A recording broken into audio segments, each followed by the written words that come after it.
কবিতাৰ শিৰোনাম হঠাৎ এদিন। কবি আৰু আবৃত্তিকাৰ সিদ্ধাৰ্থ স্বৰূপ দত্ত।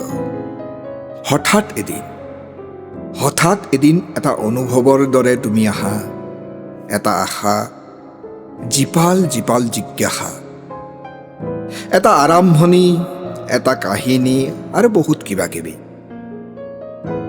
এৰা সুঁতিবোৰ হঠাৎ হয় নিৰৱধি। চৰাইৰ কাকলি, পানীৰ কল্লোল আৰু এখন আকাশ, চকুৰ ওপৰে পাৰ হৈ যোৱা সূৰ্যৰ সাতোৰং, মনৰ পথাৰত এক বিশাল আয়োজন। ভঁৰালৰ পৰা এটা এটা ৰং লৈ উদযাপন। হঠাৎ এদিন সময়ৰ আবাহন আহি পৰে প্ৰয়োজন। দিগন্তত সুৰুজ বিচাৰি প্ৰত্যাৱৰ্তন।